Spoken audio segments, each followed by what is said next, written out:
Why do the worst people seem to succeed? It's a question that has plagued us for centuries. We watch as individuals with no moral compass, no empathy, and no regard for others climb to the top, while those who play by the rules are left behind. Friedrich Nietzsche understood this dynamic better than most. In a world driven by power, success is not about virtue or goodness.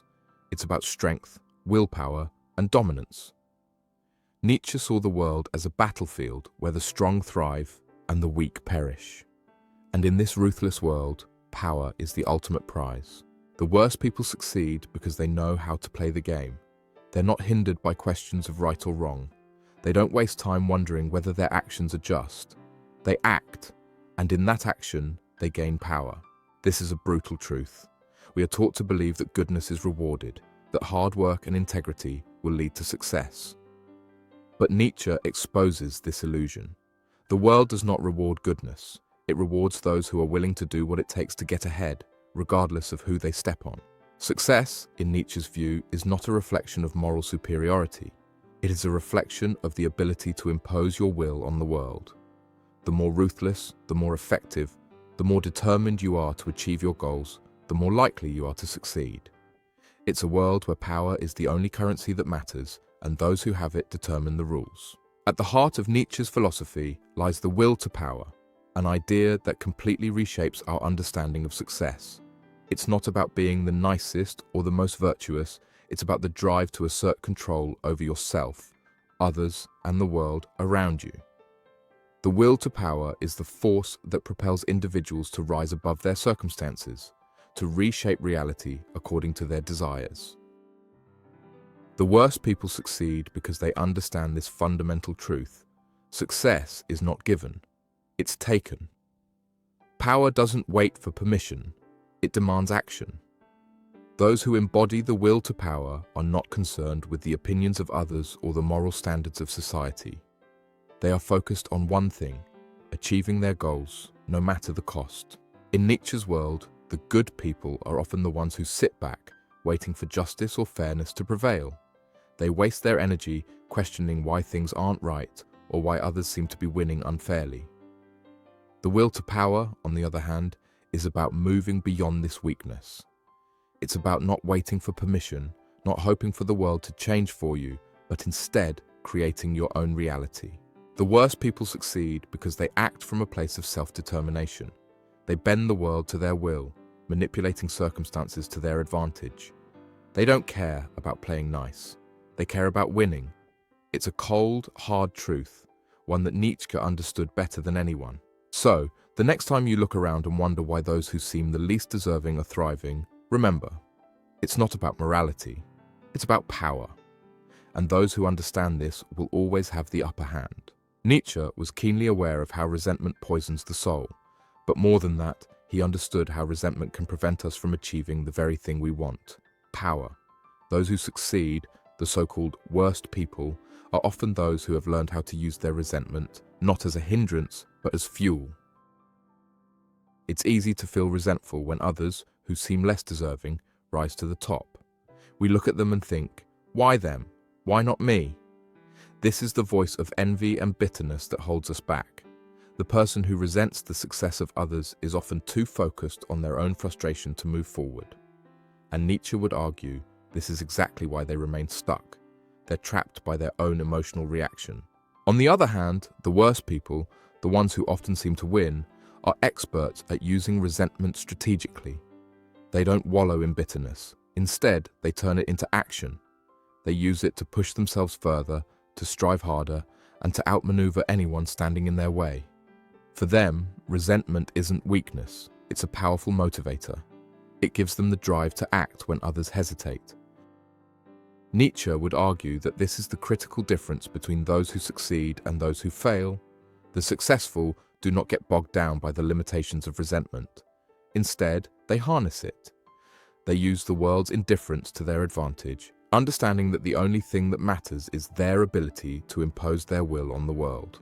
So the next time you feel resentment creeping in, ask yourself, are you using it to fuel your ambition, or are you letting it control you, keeping you stuck in place? The key to success, according to Nietzsche, lies in how we choose to respond to the world's unfairness. In Nietzsche's view, morality is often used as a mask, one that hides the true nature of power and control. Society loves to celebrate the virtuous, the righteous, and the good. But Nietzsche exposes the dark truth. Morality is often a tool used by those in power to maintain their dominance, not a genuine reflection of what is right or wrong. The worst people who succeed are often the ones who wear this mask of morality. They play the part of the benevolent leader, the kind-hearted person, the one who makes all the right moves for the greater good. But behind the scenes, their actions are far less noble. They manipulate, deceive, and use their so-called moral superiority as a shield to justify their quest for power. Nietzsche was acutely aware of how morality often operates in the shadows of power. Society's obsession with goodness allows those with the most ruthless intentions to hide behind the image of the righteous. It's not that these individuals are inherently good, it's that they've mastered the art of presenting themselves as such. In reality, they exploit the system, bending others to their will while appearing virtuous to the masses. This is where Nietzsche's challenge lies. Don't be fooled by appearances. The moralistic veneer of success often hides a much darker reality. The true powerful individuals don't need to declare their goodness. They simply act, taking what they need to advance while society remains none the wiser. The mask of morality allows the worst people to rise without suspicion. They succeed by understanding that power is rarely given to those who play by the rules. It's taken by those who can hide their true intentions beneath a cloak of respectability while silently working their way to the top. The herd mentality is one of the most subtle yet powerful forces that keeps people stuck in mediocrity. Nietzsche understood that most individuals are bound by the thoughts, beliefs, and actions of the collective. They follow the crowd, guided by the approval of others, and this sense of belonging stifles their own will to power. But here's the truth. The worst people, the ones who seem to succeed, are often the ones who break free from the herd. They reject the norms, the expectations, and the rules that bind others. Instead of looking to society for validation, they look inward, finding their own path. The herd mentality thrives on conformity. It teaches us that success is a collective endeavor, that the right way to live and work is determined by what everyone else is doing. Nietzsche, however, rejected this notion.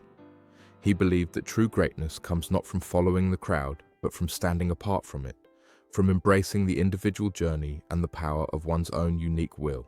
The worst people succeed because they have learned how to overcome the herd mentality.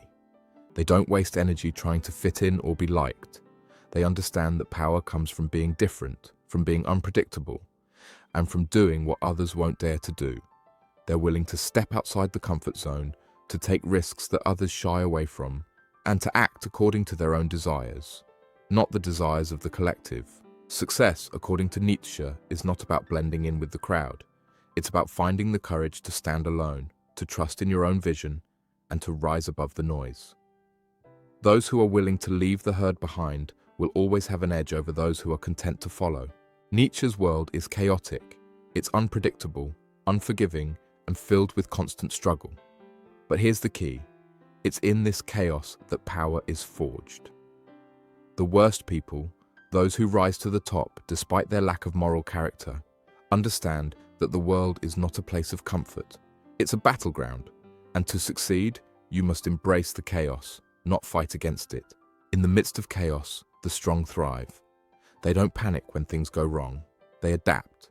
They use the instability to their advantage, finding opportunities where others see obstacles. It's not that they don't struggle, it's that they know how to navigate the storm and come out stronger on the other side. The best people, in Nietzsche's eyes, are those who can thrive in disorder. They don't wait for the perfect moment. They don't complain about the world's unfairness. They act in the here and now, turning every challenge into a stepping stone toward greater power. The worst people seem to succeed because they have learned how to harness chaos. They understand that life is never perfect and success is never guaranteed. But in the swirling storm of unpredictability, they find their footing and carve out their own space. They're not afraid to make waves, to stir up conflict, or to go against the grain. They know that success doesn't come from playing it safe.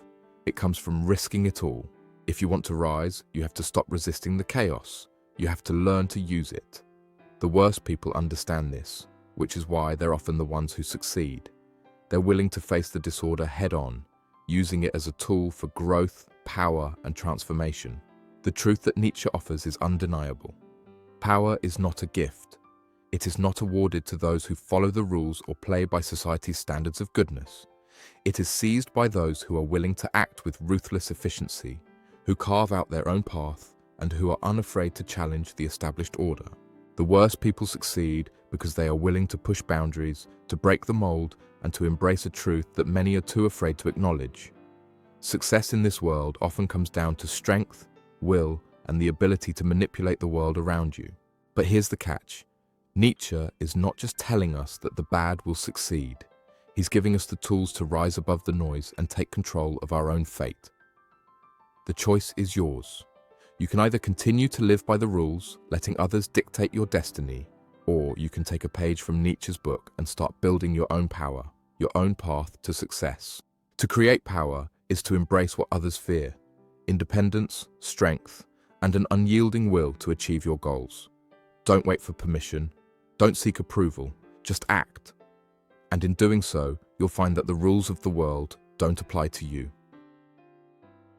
If you're ready to break free from the herd, to take control of your own destiny, and to uncover the deeper truths of power, then subscribe to The Wisdom Seeker for more insights into Nietzsche, Machiavelli, and the minds that challenge the status quo. Subscribe to The Wisdom Seeker and gain the mindset you need to succeed by your own rules.